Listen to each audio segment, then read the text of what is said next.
ഇന്നത്തെ പാവ ടാസ്ക് അങ്ങനെ അവസാനിച്ചിരിക്കുകയാണ്. ഇന്നത്തെ പാവ ടാസ്കിൽ ശരിക്കും പറഞ്ഞാൽ അനീഷ് ഞെട്ടിച്ചു എന്ന് എടുത്തു പറയേണ്ടി വരും. ഇതിൽ പോയിന്റ്സ് നില നോക്കുമ്പോഴത്തേക്കും ആര്യൻ 210 പോയിന്റ് ആണ് ഇന്നത്തെയും കൂടെ ടോട്ടൽ ചേർത്തുകൊണ്ട് എടുത്ത പോയിന്റ് എന്ന് പറയുന്നത്.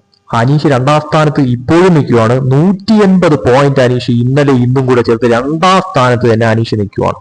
മൂന്നാം സ്ഥാനത്ത് ഇപ്പൊ അക്ബറിനെ പിന്തള്ളിക്കൊണ്ട് അനുവാണ് വന്നിരിക്കുന്നത്. അതിന്റെ പ്രധാന കാരണം എന്ന് പറയുന്നത് അക്ബറിന്റെ പാവകൾ മോഷ്ടിക്കപ്പെട്ടു. അതുകൊണ്ട് തന്നെ അക്ബറിന് ഒന്നും കിട്ടിയില്ല. അതുകൊണ്ട് തന്നെ ആ സ്ഥാനം അനു കഷ്ടമാക്കുന്ന തരത്തിലോട്ട് കാര്യങ്ങൾ മാറി.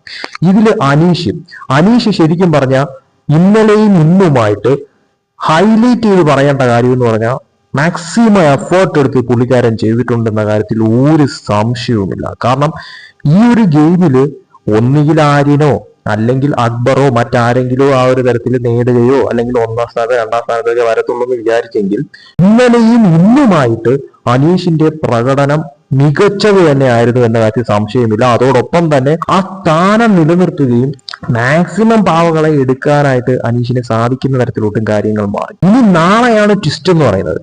നാളെ ശരിക്കും പറഞ്ഞ അനീഷാണ് ഇപ്പോ അനീഷ് വേഴ്സസ് ആര്യൻ ആ ഒരു രീതിയിലേക്കാണ് ഇപ്പോ കാര്യങ്ങൾ മാറിയിരിക്കുന്നത്. നാളെ ആരിനെ വെട്ടിക്കുന്ന തരത്തില് ഒരു മാറ്റം സംഭവിച്ചു കഴിഞ്ഞാൽ അവിടെ അനീഷ് മുന്നിൽ എത്തുന്ന തരത്തിലോട്ട് കാര്യങ്ങൾ മാറും.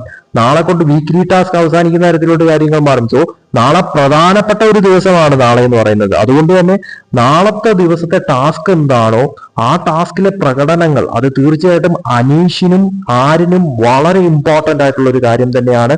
സോ ഗെയിം നോക്കുമ്പോഴത്തേക്കും ഗെയിമിൽ ഉടനീളം നല്ല അടിപൊളിയായിട്ട് കളിച്ചിരിക്കുന്നത് ഒന്ന് ആരിനും അതോടൊപ്പം തന്നെ അനീഷിന്റെ പേര് എടുത്തു പറയാനുള്ള കാരണം പുള്ളിക്കാരനെ കൊണ്ട് ഇത് പറ്റുമോ ഇല്ല എന്ന് വരെ ചിന്തിച്ചിട്ടുണ്ടായിരുന്നു. പക്ഷെ അതിനപ്പുറം പുള്ളി ഇത് ചെയ്തിരിക്കുന്നു എന്നുള്ളത് വ്യക്തമാണ്. നാളെ അറിയാം എന്താണ് ഇതിന്റെ ഒരു ഫൈനൽ റിസൾട്ട് വരിക എന്നുള്ളത്. കൂടുതൽ BB അപ്ഡേറ്റ്സുമായിട്ട് വീണ്ടും വരാം.